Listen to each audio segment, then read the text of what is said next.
बच्चों, जीव विज्ञान में हम अलैंगिक जनन की विधियां पढ़ रहे थे। अब उसमें अगली विधि है कायिक जनन।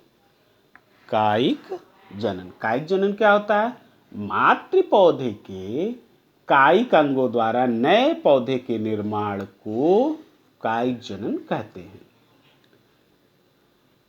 कायिक जनन द्वारा निर्मित जो संतान होती है वो आकारिकी और आनुवंशिकी में मातृ पौधे के समान होती है। कायिक जनन दो प्रकार का होता है। पहला है प्राकृतिक कायिक जनन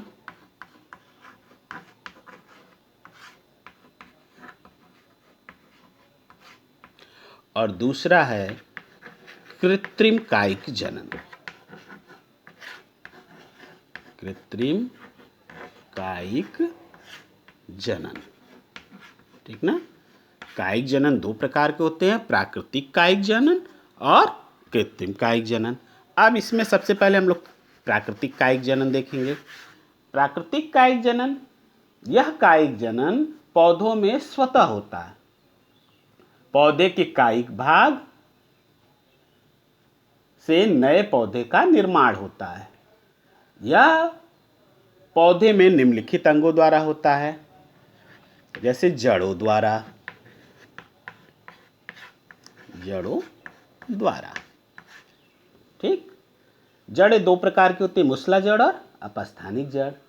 तो कुछ पौधों की मूसला जड़ से अपस्थानिक कलिकाएं पाई जाती हैं जो बाद में नए पौधे को जन्म देती हैं, जैसे अमरूद में। और कुछ मांसल पौधे जड़ें जो होती हैं वो अपस्थानिक कलिकाओं द्वारा नए पौधे का निर्माण करती हैं, जैसे शकरकंद में। फिर अगला इसमें तनों द्वारा। तनों द्वारा, अब तने जो होते हैं कई प्रकार के होते हैं, जैसे भूमिगत तना होता है, अर्धवायवीय तना होता है, वायवीय तना होता है। तो सबसे पहले जो है भूमिगत तना। भूमिगत तना, भूमिगत तना, ठीक। भूमिगत तने जो होते हैं वो कायिक जनन करते हैं। इसमें सबसे पहला है कंद। कंद सबको पता है, इसका उदाहरण क्या होता है? आलू। ये सबको पता है। कंद के पर्वों या आँखों में कलिकाएं पाई जाती हैं। ये कलिकाएं जो होती है वह अनुकूल वातावरण मिलते ही नए पौधे का निर्माण करती है, जैसे आलू। आलू। फिर अगला है प्रकंद। प्रकंद मुख्य भूमिगत तना होता है जिसमें भोजन का संचय होता है। इस पे कलिकाएं पाई जाती हैं जो अनुकूल परिस्थितियों में नए वायवीय प्रवाहों को जन्म देती हैं, जैसे केला। फिर है घनकंद। घनकंद, घनकंद जो होता है ये भूमिगत तने का रूपांतरण है जो भूमि में ऊर्ध्व दिशा में वृद्धि करता है। इसके वृत्ताकार पर्वों पर कलिकाएं पाई जाती हैं जो संतत पादप का निर्माण करती हैं, जैसे जिमीकंद। जिमीकंद। फिर है सल्ककंद।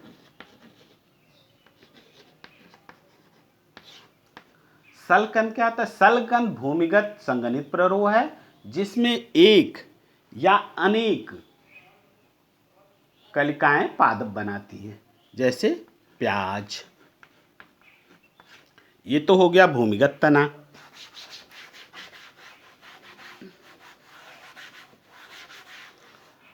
अब है अर्धवायवीय तना।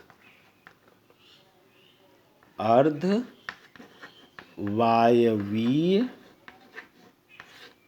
तना, ठीक। अर्धवायवीय तना जो होता है यह तना भूमि के समानांतर क्षैतिज रूप से वृद्धि करता है।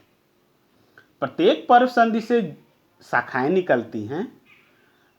पर्व संधि का कुछ भाग प्रायः मिट्टी में या जल के भीतर रहता है। ये निम्नलिखित प्रकार के होते हैं। पहला जैसे है अंतःभूस्तारी। अंतःभूस्तारी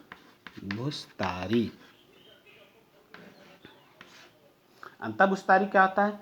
ये कोमिगल भूमिगत शाखाएं होती हैं जो वायवीय प्ररोह के आधारी भाग से निकलकर कुछ दूर मृदा के भीतर क्षैतिज वृद्धि करती हैं और उसके पश्चात नवीन वायवीय शाखाओं को जन्म देती हैं।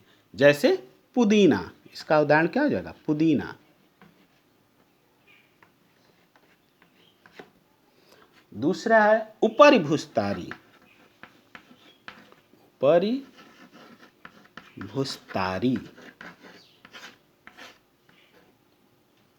ये पतली हरी एवं क्षैतिज शाखाएं होती हैं जो भूमि के ऊपर वृद्धि करती हैं और शिखर के आधार से विकसित होती हैं। इनमें कुछ कुछ दूर पे जड़ें पाई जाती हैं जहां नए शिखर का निर्माण होता है। जैसे दूब घास। दूब घास। फिर तीसरा है भूस्तारी। भूस्तारी। भूस्तारी क्या होता है? इनकी शाखाएं जो होती हैं छोटी एवं संघनित होती हैं और प्रत्येक दिशा में निकलती हैं। भूस्तारी के टूटने पर प्रत्येक वायवीय शाखा स्वतंत्र पौधा बनाती है। जैसे स्ट्रॉबेरी में। स्ट्रॉबेरी में, ठीक ना? फिर है भूस्तारिका। भूस्तारिका। भूस्तारिका ये जलोद्भिद होते हैं। इनकी पर्व संधियों से पत्तियों का एक गुच्छा निकलता है तथा नीचे जड़ों का समूह पाया जाता है जो टूटकर नया पौधा बनाता है। जैसे जलकुंभी। जलकुंभी। ये तो हो गया अर्धवायवीय तना।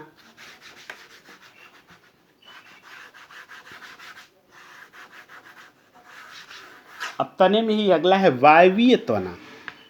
वायवीय तना। कुछ मरूदभिद पौधे जैसे नागफनी में मांसल पर्णाप पाए जाते हैं। इस प्रकार के प्ररोह का प्रत्येक खंड एक नए पौधे का निर्माण करने में सक्षम है। गन्ने का प्रवर्धन इसी विधि से किया जाता है। इस हेतु पर्वयुक्त प्ररोह खंडों का प्रयोग किया जाता है। ये हो गया वायवीय तना। अब तीसरा इसमें है पत्तियों द्वारा।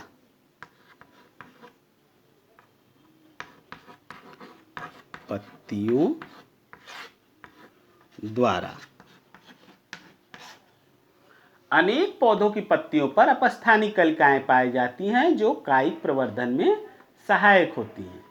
जैसे बिगोनिया।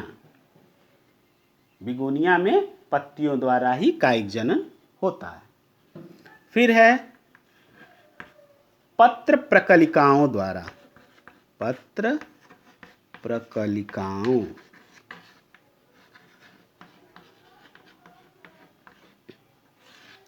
पत्र प्रकलिकाओं द्वारा ये बहुकोशीय मांसल कलिकाएं रूपांतरित पुष्प कलिकाएं होती हैं जिनके द्वारा कायिक जनन होता है। फिर है, ये तो हो गया प्राकृतिक कायिक जनन। और उसके बाद दूसरा है कृत्रिम कायिक जनन। कृत्रिम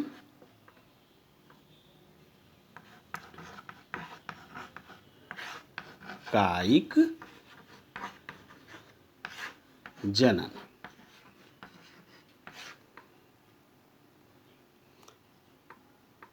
अब कृत्रिम कायिक जनन के बारे में हम लोग कल अध्ययन करेंगे। आज के लिए बस इतना ही।